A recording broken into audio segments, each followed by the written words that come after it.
ভাই রে ভাই, খুব প্যারা আজকা, খুব প্যারা গেল আমার গাড়ি। সকালবেলা বেরিং নষ্ট হয়ে যাওয়ার পরে এক মেকারে দিয়া, তারা যে এত পরিমাণ ভালো মেকার, বাবা রে বাবা, 5 মিনিটে গাড়ি ঠিক করে দিয়েছে। মোটেও না, এরা করলো কি, যেটা বেরিং চেঞ্জ করতে যাইয়া লাগাইলো, চাকা লাগাইতে যে মনে করেন যে যেই পরিমাণ প্যারাটা দিল, আচ্ছা পরে যদি গাড়ি ব্রেক হয় না। আমার পিছনের চাক্কা যদি ব্রেক না হয়, আমি গাড়ি ব্রেকিং কন্ট্রোল যদি ভালো না থাকে, আমি তো আটকা করে ব্রেক ধরতে পারবোই না। আর যদি হাইড্রোলিক যদি মনে করেন যে ব্রেক যদি না হয়, তাহলে কি এর ড্রাম ডিস্কে ব্রেক দিব?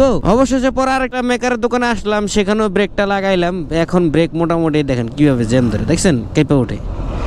এখন আমার পাও পিছলিয়া যায় ব্রেকের ঠেলায়।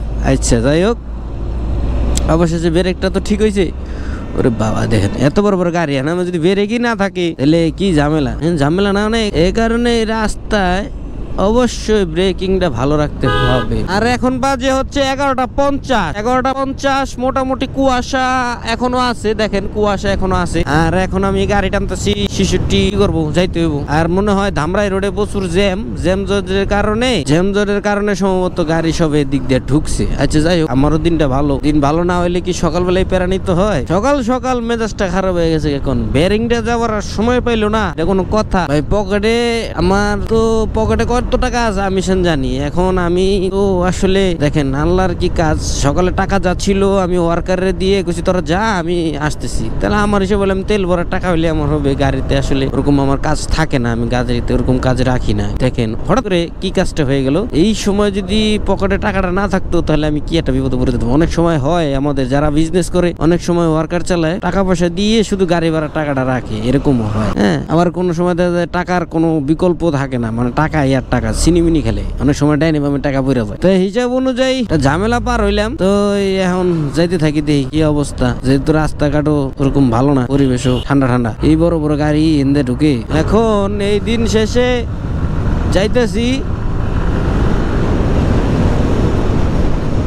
যাইতে মনে হয় 1:12 বাজে, 1টা পার হবে। সাটুরিয়া 23 কিলোমিটার। ধন্যবাদ। সকালবেলা বের হওয়ার সময় যখন দেখি যে আমার গাড়ি ডাইনামি করতেছে, কি রে গাড়ি ডাইনামি করতেছে, তার মানে গাড়িতে কোনো ট্রাবল হয়েছে। আর অনেক ক্ষেত্রে আছে এই যে জিনিসটা যদি আমার কাছে না হইতো, আরেকজনের কাছে হইতো, তাহলে মনে করতাম গাড়িতে কোনো ইয়া করছে। আর হেবেটাও কইতো আহারে বেটার গাড়িতে সমস্যা, এটা তো বেটা বুঝবো না, মনে করবো আমি গাড়ি মেরে দিয়েছি। চাইছিলাম একটু আস্তে আস্তে রিল্যাক্সে যাবো। এখন আমার রিল্যাক্সে যাওয়ার কাম সারছে, আমার এখন যাইতে হবে জোরে। দেখেন এই রোডে এত বড় বড় গাড়ি চলতেছে, যদি ব্রেকিংটা ভালো না থাকতো তাহলে কি প্রবলেমে পড়তাম। দেখছেন তাহলে। আর এখন তো আসলে একটু হরণও দেয় না, মানে এরকম ভিআইপি তারা।